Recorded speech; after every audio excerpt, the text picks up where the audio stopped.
계속해서 우리는 목회의 비전 그리고 목회의 사명 그리고 핵심 가치들을 살펴보고 있습니다. 주보에 받으신 주보에 보면 이렇게 나와 있습니다. 오늘 한번 함께 읽어보려고 합니다. 주보 뒷면 보시면 비전, 미션, 핵심 가치가 있습니다. 먼저 비전부터 읽어보겠습니다. 시작. 말씀과 삶을 나눔으로 하나님 나라를 드러내는 교회. 비전입니다. 세대를 이어 제자 삼아 세상으로 나아가게 한다. 핵심 가치 6가지가 있습니다. 하나씩 읽어보겠습니다. 첫 번째, 진실성. 두 번째, 자발성. 세 번째, 가정 중심. 네 번째, 다섯 번째, 여섯 번째, 삶의 현장 중심입니다. 지난 2주 동안 저는 여러분들과 함께 첫 번째, 진실성, 인테그리티라고 하는 것에 대해서 진실성과 지속성이라는 것으로 말씀을 나눴습니다. 첫 번째는 요셉의 삶을 통해서 나눠드렸고, 두 번째는 다니엘의 삶을 통해서 우리가 어떻게 하나님 앞에서 정직하고 진실되며 또는 지속적으로 그 믿음을 지켜나갈 것인가에 대해서 살펴보았습니다. 오늘은 두 번째, 핵심 가치의 두 번째입니다. 두 번째는 바로 자발성입니다. 혹은 자발적 헌신입니다. 이 자발적 헌신이 또 어떤 것인지 우리는 출애굽기 말씀을 통해서 오늘 한번 살펴보고자 합니다. 오늘 본문 말씀 21절을 보게 되면 마음이 감동된 자와 자원하는 모든 자가 와서 회막을 짓기 위해 그 속에서 쓸 모든 것을 위하여 그리고 거룩한 옷을 위하여 예물을 가져다가 여호와께 드렸다라고 말씀하고 있습니다. 이렇게 자원하는 심령 그리고 감동된 마음으로 하나님 앞에 나와야 했던 이유는 무엇일까요? 그것은 바로 25장 1, 2절에 나와 있습니다. 출애굽기 25장 1, 2절 말씀 제가 읽어드리도록 하겠습니다. 25장 1, 2절에 이렇게 나와 있습니다. 여호와께서 모세에게 말씀하여 이르시되 이스라엘 자손에게 명령하여 내게 예물을 가져오라 하고 기쁜 마음으로 내는 자가 내게 바치는 모든 것을 너희는 받을지니라 라고 말씀하십니다. 하나님께서 명령하셨습니다. 예물을 가져오는데 기쁜 마음으로 자원하는 마음으로 가져오는 것을 내가 받겠다라고 말씀하셨습니다. 그리고 그것을 통해서 하나님은 하나님의 성막을 회막을 만드시겠다라고 말씀하셨기에 이제 성도들은 이 이스라엘 백성들은 기쁜 마음으로 자원하는 마음으로 마음의 감동을 받아서 하나님 앞에 나온 것입니다. 그래서 21절에 아까 읽어드렸지만 21절에 마음이 감동된 모든 자와 자원하는 모든 자가 라고 되어 있고 그리고 22절로 가시면 곧 마음에 원하는 남녀가 와서 그리고 26절을 갑니다. 26절에도 마음의 감동을 받아 그리고 29절에 마음에 자원하는 남녀는 누구나 여호와께 모세의 손을 빌어라고 하면서 자원하고 마음에 감동된 자들이 하나님 앞에 나왔다라고 말씀하고 있습니다. 그렇게 나온 자들이 드린 예물들이 어떤 것이었는지 22절부터 29절까지의 말씀 속에서 나오는데요. 금 예물과 팔찌, 귀고리, 가락지, 목걸이와 여러 금품들을 하나님 앞에 드렸고 청색, 자색, 홍색 실과 가는 배, 실 그리고 염소털과 붉은 물들인 수량의 가죽과 해달의 가죽 그리고 은과 놋, 호마노와 에봇과 흉패에 물릴 보석을 가져왔다라고 합니다. 뿐만 아니라 등불과 관유 그리고 분향할 향에 소용되는 기름과 향품을 드렸다라고 말씀하고 있습니다. 이 예물들이 도대체 그 양이 얼마나 됐을까요? 우리가 36장, 35장이니까 바로 뒷장 36장 3절에서 7절까지 있는 말씀을 보게 되면 있는 재료가 모든 일을 하기에 넉넉했다라고 말씀하고 있습니다. 그리고 남았다라고 말씀하고 있어요. 그만큼 자원해서 그리고 마음의 감동을 받아서 가져온 물품들이 엄청나게 많았다라고 말씀을 하고 있습니다. 어떻게 이 이스라엘은 성막 곧 회막을 짓는데 자원하여 예물을 드렸는가 우리가 이것에 한번 생각해 볼 필요가 있을 것 같습니다. 근데 이스라엘 백성들이 우리하고 뭔가 달랐을까요? 우리는 교회 올 때도 힘들게 오잖아요. 지루한 목사님의 설교도 들어야 되고 와서 또 힘들게 앉아 있어야 되는 그런 상황인데, 이 이스라엘 백성들은 어떻게 자원하는 심령으로 마음의 감동을 받아서 나올 수 있었을까요? 근데 이들이 뭔가 다를 것 같지만 별 다르지 않았어요. 오히려 우리하고 똑같았습니다. 그런데 그들에게 한 사건이 있었어요. 그 사건을 통해서 이들은 하나님 앞에 자원하는 심령을 갖고 나오게 됩니다. 그리고 마음의 감동을 받게 됩니다. 그 사건이 무엇이었을까요? 사실 오늘 설교는 굉장히 긴 설교예요. 왜냐하면 출애굽기 20장 앞에서부터 보아와야 되는 설교인데 줄인다고 애를 먹었습니다. 오늘 사실 좀 길지도 모르겠어요. 그러나 되도록이면 짧게 하려고 애를 쓰겠습니다. 네, 아멘이 없는 걸 보니까 길게 해도 되는. 어쨌든 그래서 이 사건을 우리가 이제 한 가지를 봐야 되는데, 그 사건이 무슨 사건이냐면 32장에 나오는 금송아지 사건이에요. 32장으로 가시면 금송아지 사건이 나옵니다.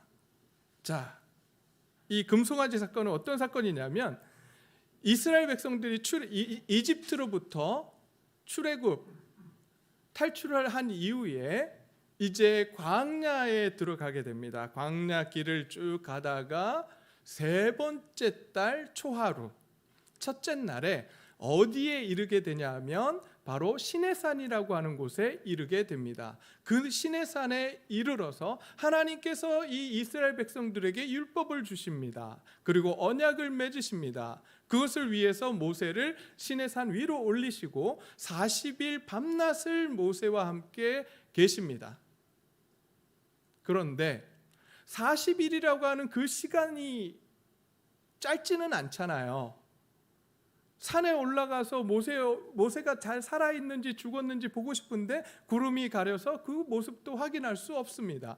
그런 상황이 되자 이스라엘 백성들이 무엇을 하기 시작했냐면 웅성웅성 불평하기 시작하고 원망하기 시작하고, 그들이 모세가 죽었는지 살았는지 잘 모르겠다라고 이야기하기 시작합니다. 그러면서 아론에게 찾아와서 이렇게 이야기합니다. 몇 절이냐면 32장 1절입니다. 32장 1절에 백성이 모세가 산에서 내려옴이 더딤을 보고 모여 백성이 아론에게 이르러 말하되, 일어나 우리를 위하여 우리를 인도할 신을 만들라. 이 모세 곧 우리를 애굽 땅에서 인도하여 낸 사람은 어찌 되었는지 알지 못함이니라. 자기 자신들을 위한 신을 만들어 달라고 이야기합니다. 우리를 인도한 모세가 어떻게 됐는지 모르니 이제 우리를 인도할 신을 만들어 달라고 이야기합니다. 여러분, 이때가 도대체 언젠지, 불과 출애굽한 지 얼마 되지 않았어요. 아까도 서두에 잠깐 말씀을 드렸지만 출애굽한 지 셋째 달 첫날에 어디에 도착했어요? 시내산에 도착했습니다. 그럼 우리 기준으로 생각을 할 때 한 60일 되잖아요. 그리고 모세가 지금 이제 40일 정도 그 위에 있었단 말이에요. 시내산 위에. 그러면 모두 다 합치면 모두 며칠 정도 됩니까? 대략 60 더하기 40, 100일 정도, 출애굽한 지 100일 정도 지난 시점이었어요. 그 시점인데 그들이 벌써 무엇을 잃어버렸느냐? 하나님이 그들을 구원하셨다라고 하는, 이집트에서 하나님께서 놀라운 능력을 행하셨던 일들을, 그리고 홍해를 가르셨던 그 놀라운 일들을 잊어버렸습니다. 그리고 이제 그들을 위한 신을 만들어 달라고 이야기합니다. 이 신의 목적은 단 하나였습니다. 오늘 1절 말씀에서도 보면 우리를 위하여 우리를 인도하여 낼 신을 만들어 달라고 합니다. 이 신의 목적은 다른 데 있지 않습니다. 나를 위해서, 내 욕심을 위해서, 내 욕망을 위해서 내 욕망을 채워줄 그 신을 만들어 달라고 지금 아론에게 요구합니다. 그러자 하나님께서 진노하십니다. 자기를 위하여 신상을 만들자 하나님께서 모세에게 목이 뻣뻣한 백성이라고 하시며 진노하시고 그 모두를 진멸하시겠다라고 말씀하십니다. 그때 모세가 하나님 앞에 부르짖습니다. 그렇게 진멸하지 마십시오. 아브라함과 이삭과 이스라엘을 기억하셔서 그들에게 약속하신 그 약속의 말씀을 기억해 주십시오. 그 약속을 따라서 진멸하지 마시고 다시 한번 긍휼을 베풀어 주십시오라고 간구합니다. 그때 하나님께서 그 간구에 응답해 주십니다. 그리고 뜻을 돌이켜 백성들을 진멸하지 않으시고 화를 거두어 주십니다. 그런데 그랬으면 백성들이 회개해야 되잖아요. 산에서 내려온 이 모세가 보니 그들이 하는 행태가 너무나도 어이가 없습니다. 그래서 아론을 불러서 묻습니다. 어떻게 이런 일을 할 수가 있냐고. 그랬더니 아론이 핑계대기에 급급합니다. 이런 모습을 보면서 마치 누구를 떠올리게 되냐면 아담과 하와가 어땠습니까? 내가 하나님이 되려고 선악과를 따먹지 않습니까? 그리고 하나님 앞에 하나님이 찾아오셨을 때에 아담과 하와는 어떠한 반응을 보였습니까? 너무나도 잘 아시잖아요. 핑계합니다. 아담은 누구에게요? 하와에게. 하와는 누구에게요? 뱀에게. 거기서 만약에 아담과 하와가 회개했더라면 저는 그런 생각을 참 많이 합니다. 왜냐하면 그때 회개했더라면 지금 내가 이런 상황이 아니었을 텐데. 코로나도 없을 거고 모든 것이 다 좋았을 텐데 그때 회개하지 않아서 이런 놀라운 안타까운 일이 우리 삶 속에 일어났지 않는가 생각을 합니다. 마찬가지로 여기 보면 지금 아론에게 모세가 찾아가서 그것을 물었을 때 아론이 회개했다면 이곳에서 아무 일도 일어나지 않았을 거예요. 그런데 아론이 회개하지 않습니다. 오히려 핑계를 댑니다. 백성에게 핑계를 댑니다. 백성들도 마찬가지로 핑계를 대기 시작합니다. 하나님 앞에 회개하지 않습니다. 그때 하나님께서 그들에게 벌을 내리십니다. 다시 한번 모세가 하나님 앞에 엎드립니다. 하나님 용서해 주십시오. 하나님 이 백성을 멸하지 마십시오라고 하나님 앞에 간구하기 시작합니다. 그때 하나님께서 모세에게 뭐라고 말씀하시냐면 33장의 말씀입니다. 33장에서 하나님께서 모세에게 이제 뭐라고 말씀하시냐면 너희가 이제 시내산을 떠나라. 시내산을 떠나서 언약의 땅으로 가라. 내가 미리 사자들을 보내서 거기 있는 가나안 백성들 모두 멸절시키고 그 땅을 너희에게 주겠다. 그러나 나는 너희와 함께 가지 않겠다라고 말씀합니다. 내가 함께 가지 않겠다.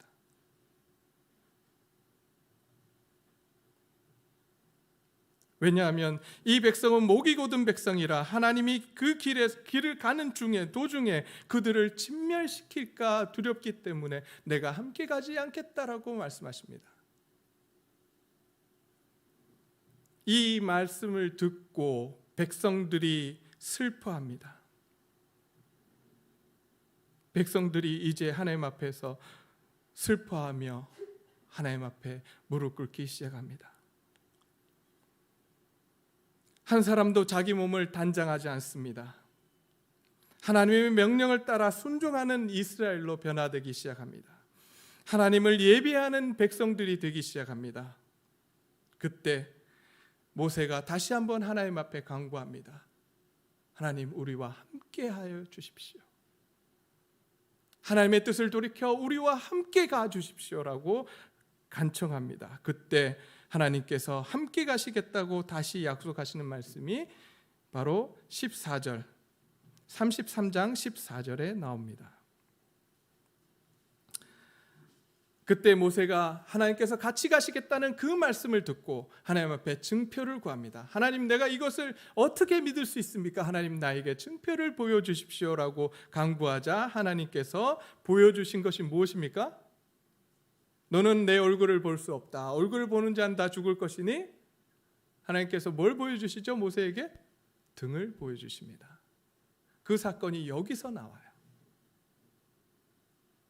그리고 하나님께서는 이제 모세와 다시 언약을 세우십니다. 34장 1절부터 28절까지의 말씀을 통해서 다시 한번, 앞에서 모세가 40일 동안 하나님으로부터 율법을 받고 그리고 언약을 세우잖아요.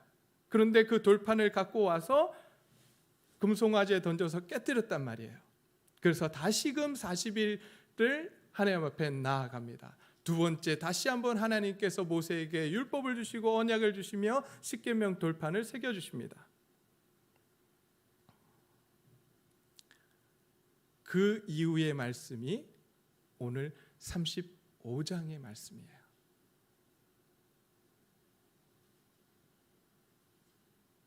하나님 앞에서 범죄했던 이스라엘, 하나님께서 내가 함께하지 않겠다라고 했던 그 이스라엘, 그런데 하나님이 뜻을 돌이키시고 내가 그들과 함께하겠다고 말씀하시고, 그리고 이제 이스라엘에게 다시 한번 언약을 맺으시는 그 하나님의 은혜 앞에 이제 이 이스라엘 백성들은 자원하는 마음으로 나오게 되는 것이었습니다. 감격이 담달 수밖에 없었습니다. 하나님의 진노를 일으키고도 살아남아서 다시금 하나님의 은혜를 경험했기 때문입니다. 그러기에 하나님의 부르심 앞에 자발적 헌신으로 나올 수 있었습니다. 다시 말하면 자발적 헌신은 누구에게 주어질 수 있느냐? 바로 하나님의 은혜를 받은 자들이 할 수 있는 반응인 것입니다. 자발적 헌신이 되지 않습니까? 그것은 내 안에 하나님의 은혜가 없어졌다는 것을 증명하는 것입니다. 교회 오기가 싫으십니까? 아마 하나님 앞에 하나님의 은혜가 떨어졌기 때문일 거예요.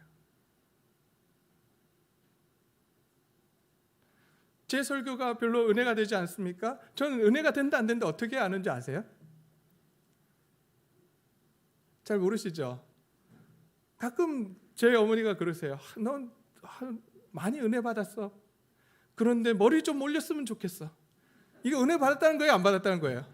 못 받은 거예요.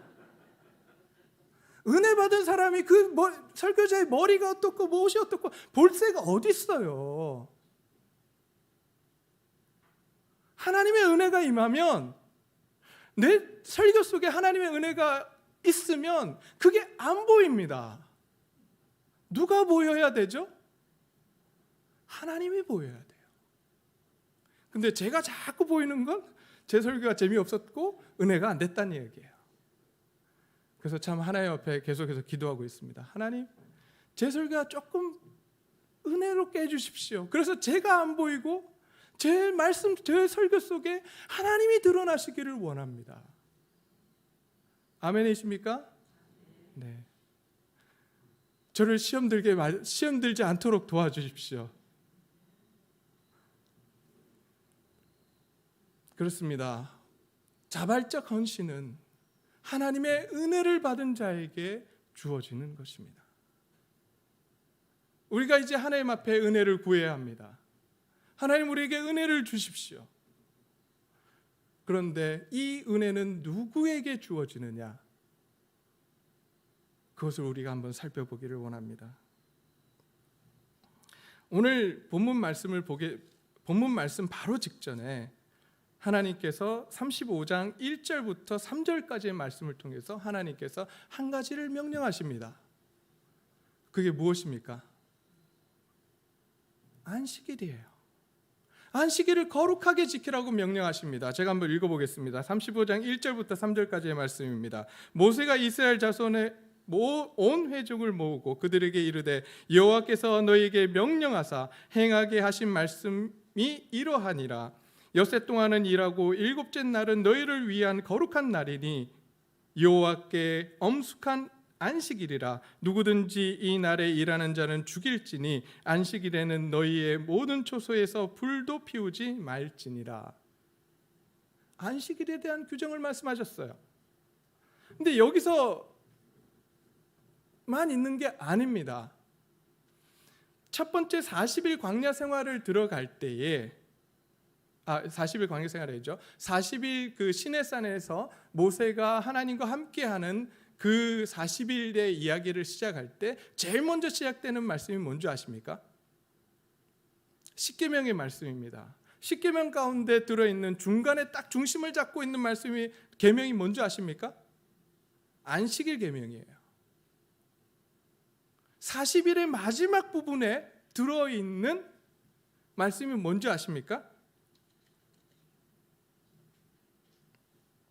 출애굽기 31장에 나옵니다. 출애굽기 31장 12절에서 17절 말씀인데 거기서 무엇을 말씀하시냐면 안식일에 대한 규정을 말씀하세요. 처음 40일의 안식일에 대한 말씀을 하시고 다시 마지막에 안식일에 대한 말씀을 하시고 이제 이스라엘 백성들이 성막을 만들고 쇠막을 만들 때 무엇을 말씀하시냐면 안식일에 대한 말씀을 먼저 말씀하시고 그 다음에 일을 시작하십니다. 도대체 안식일을 거룩하게 지키라는 이 말씀을 왜 하고 계시는 걸까요?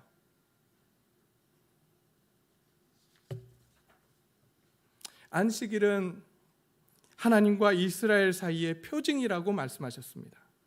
이스라엘을 거룩하게 하는 하나님임을 알게 하는 안식이라고 말씀하십니다. 다시 말해서 이스라엘을 세상으로부터 구별되게 하는 것이 안식일이라고 하는 거예요. 왜 이스라엘 백성들이 세상으로부터 구별되는 것이 안식일일까요?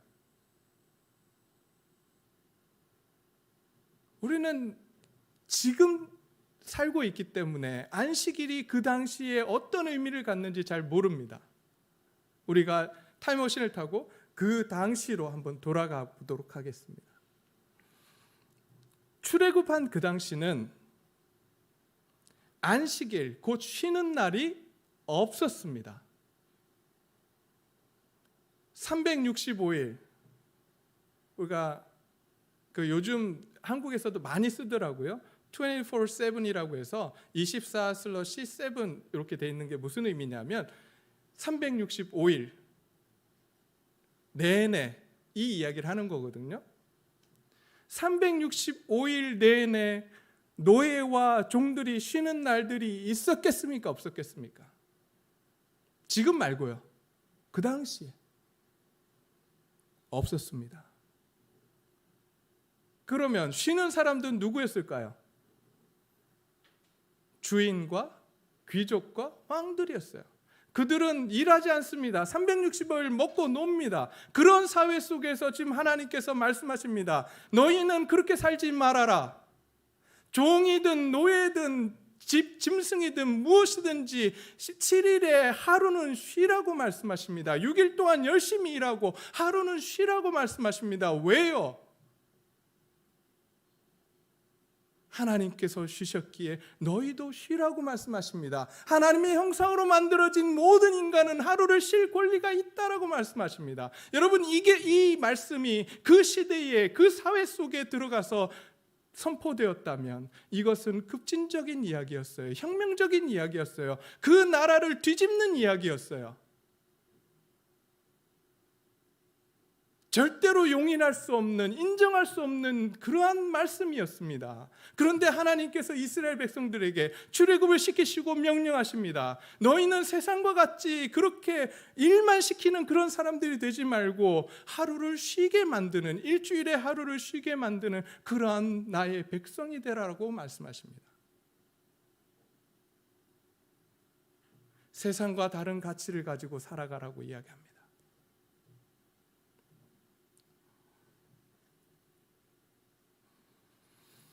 그러기에 하나님은 안식일은 거룩한 날, 곧 구별된 날이라고 선포하셨습니다. 세상의 풍조와 문화를 저항하며 구별되어 살아가는 날이라고 말씀하십니다. 세상은 끊임없이 우리에게 이야기합니다. 너희는 돈을 벌기 위해서 계속해서 일하라고 합니다. 그것이 당연한 것이라고 이야기합니다. 일하지 않으면 너희가 살 수 없다라고, 그리고 너는 일하지 않더라도 일꾼은 일을 시키라고 이야기합니다. 그러나 하나님은 이러한 세상의 흐름에 저항해서 하나님의 말씀에 순종하며 살아가라고 이야기합니다. 안식일을 지키라고 말씀하십니다. 왜요? 왜 그렇게 말씀하십니까? 안식일의 규례의 마지막 17절 말씀을 보게 되면 이렇게 말씀하십니다. 창조주 하나님이 쉬신 날이므로 너희도 쉬라고 말씀하십니다. 하나님이 이 세상을 만드신 창조주이심을 강조하는 것입니다. 그러기에 안식일은 세상이 우리의 주인이 아님을 선포하는 날입니다. 안식일은 하나님이 우리의 주인이심을 세상을 향해 선포하는 날입니다. 세상이 아무리 우리를 흔든다 할지라도 우리는 그 흔듦 속에 넘어가지 않으며 우리를 창조하시고 이 세상을 창조하신 하나님이 우리의 왕이시고 우리의 주인이심을 선포하는 것이 안식일인 것입니다. 그러기에 이 안식일을 지키는 것은 굉장히 중요했습니다.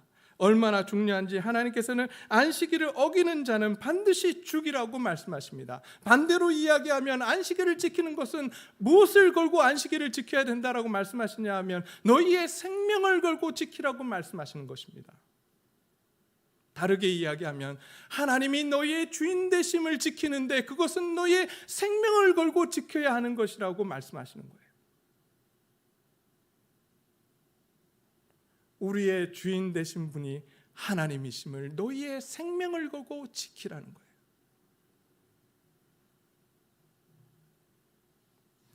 하나님이 우리의 왕 되심, 주인 되심을 인정하며 살아갈 때 우리는 하나님이 우리에게 주시는 그 은혜를 지속적으로 경험하게 될 것입니다. 그리고 하나님의 은혜를 통해서 우리는 하나님의 부르심 앞에 자발적인 헌신을 하게 될 것입니다. 이제 우리의 삶을 한번 살펴보기를 원합니다. 우리의 삶 속에서 하나님의 왕 되심, 예수 그리스도의 주 되심을 인정하며 우리는 살아가고 있습니까? 아니면 우리는 우리의 주인이 되어 세상의 흐름 속에 편승해서 살아가고 있습니까? 어쩌면 우리는 주일 예배만 잘 드리면 하나님의 자녀로서 그리스도인으로서 해야 할 일을 다 했다고 생각하며 살아가고 있었는지도 모르겠습니다. 그러나 하나님은 우리에게 명령하십니다. 안식일을 거룩하게 지키는 것이란 하나님이 우리의 삶의 주인 되심을 인정하는 것이라고 말씀하십니다. 주일, 하루의 삶이 아닙니다. 365일의 삶 속에서 우리의 주인이 누가 되셔야 된다고요? 우리의 주인이 누가 되셔야 된다고요? 하나님. 우리의 왕이 하나님이 되셔야 된다라고 말씀하고 있는 것입니다. 하나님께서 세상 가치관에 저항하며 살아가라고 우리를 하나님의 자녀요 하나님의 백성으로 부르셨습니다. 나만 아니면 된다라고 하는 무한 이기주의와 개인주의를 저항하고 또한 나의 만족과 나의 안식을 위해서 열심히 소비하는 소비주의를 저항하며 돈이면 다 된다라고 하는 그러한 물질주의를 저항하며 살아가라고 우리를 부르셨습니다. 우리의 안식과 우리의 평안은 돈에서 주어지지 않습니다. 다른 것에서 주어지지 않습니다. 오직 하나님을 섬기고 하나님을 주인으로 모시고 살 때에 주어지는 것이 바로 하나님이 주시는 평안과 안식인 것입니다. 우리가 그 평안과 안식을 온전히 받아 누리기를 소원합니다. 하나님이 우리의 삶의 주인이 되시기를 소원합니다. 그래서 하나님의 은혜가 지속적으로 경험되는 놀라운 경험을 해나가는 동네 제일교회 가족들이 되시기를 바랍니다. 우리가 이것을 잊어버리면 아까도 봤던 것처럼 금송아지를 만들고 나를 위해서 사는 삶을 살아갈 수밖에 없습니다.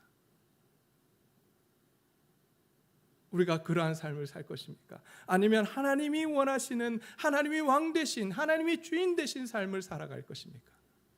오늘 이 시간 결단하기를 소원합니다. 하나님 앞에서 우리가 다시 한번 결단하며 나아가기를 소원합니다. 하나님이 우리의 왕이십니다. 하나님 다스려 주십시오. 하나님 우리에게 은혜를 부어 주십시오.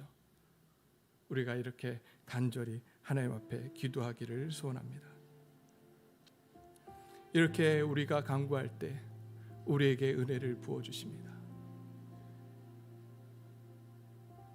그리고 우리로 하여금 자발적 헌신을 할 수 있도록 도와주십니다. 그런데 기억하십시오. 살아보니까 그렇게 살기가 쉽지 않아요.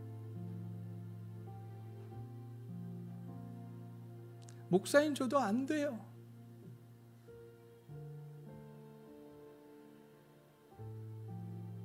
하나님이 원하시는 건 결과가 아닙니다. 우리가 완벽하게 사는 걸 원하지 않으십니다. 하나님이 원하시는 건 우리가 그렇게 살기로 결단하는 마음입니다. 그렇게 살려고 몸부림치는 것입니다. 그 몸부림치는 걸 보시며 잘했다 칭찬하시는 그 하나님, 아버지 하나님을 경험하는 저와 여러분이 되셨으면 좋겠습니다. 잊지 마시기 바랍니다. 비록 넘어진다 할지라도 그곳에서 우리를 다시 일으켜 주시는 그 하나님의 은혜가 있음을 잊지 마시고 오늘 결단하고 하나님이 우리의 주인 되시는 그 삶을 살아가겠노라고 몸부림치고 발부림치는 하나님의 귀한 백성이요 자녀들이 되기를 소원합니다. 이 시간 함께 기도하시겠습니다.